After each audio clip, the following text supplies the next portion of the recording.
નંદીસેન મુનિ રાજગૃહી નગરીના શ્રેણી મહારાજાનો પુત્ર નંદીસેન. એક દિવસ મહાવીર સ્વામીની દેશના સાંભળી વૈરાગ્યની ભાવના થઈ દીક્ષા લેવા પ્રભુને વિનંતી કરી. ભગવાન મહાવીરે તેમને થોભી જવા કહ્યું, હજુ તારે સંસારના ભોગ ભોગવવાના બાકી છે. પણ તીવ્ર વૈરાગ્યનો રંગ લાગવાથી તેમણે સંસાર છોડી દીક્ષા લીધી. ભગવાને ભાવિ ભાવ જાણી તેમને દીક્ષા આપી. શાસન દેવતાએ પણ દિવ્ય ધ્વનિ દ્વારા ચીમકી આપી કે સંસારી કર્મ ભોગવવા બાકી છે, કર્મ કોઈને છોડતું નથી. પણ નંદીસેને દીક્ષા લીધી અને તપ અને સંયમી જીવન ગાળતા ઘણી વિદ્યાઓ પ્રાપ્ત કરી. ભગવાને ભાખેલો ખોટું પાડવા ઠીક મથામણ કરી. છઠને પારણે આંબીલ અને પાછો છઠ એમ તપ આરંભ્યા. વિકાર છોડવા જંગલમાં રહેવા માંડ્યું. પણ માકડા જેવું મન વિકારી વિચારો છોડી ન શક્યું.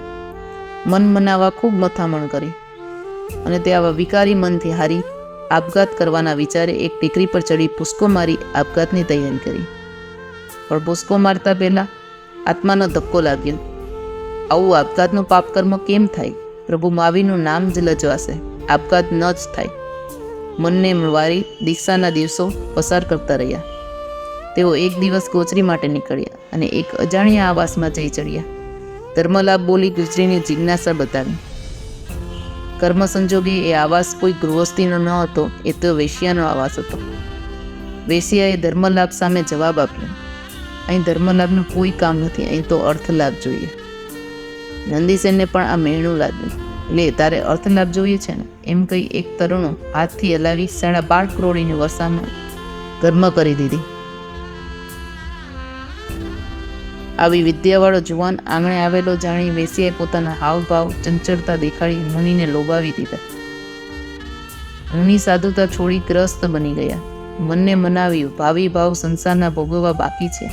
એ વીરવાણી ખરેખર સાચી જ હોય. ભોગ ભોગવી લેવા રહ્યા.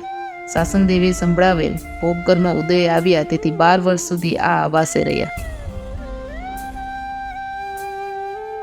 દરરોજ 10 જણને પ્રતિબોધવાનો નિયમ રાખ્યો. જ્યાં સુધી 10 જણા પ્રતિબોધી ન શકાય ત્યાં સુધી ભોજન ન લેવાનો પાક્કો નિયમ.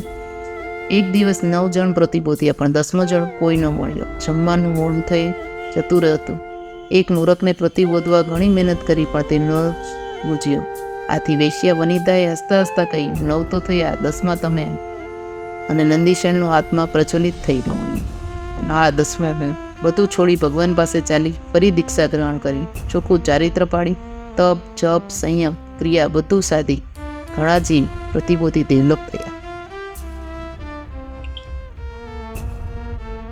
તો આવા જ નવા પ્રેરણાદાયી અને જીવન સાર્થક બનાવવા માટેના વિડીયો જોવા માટે અમારી ચેનલને લાઈક કરી અને સબસ્ક્રાઈબ કરો.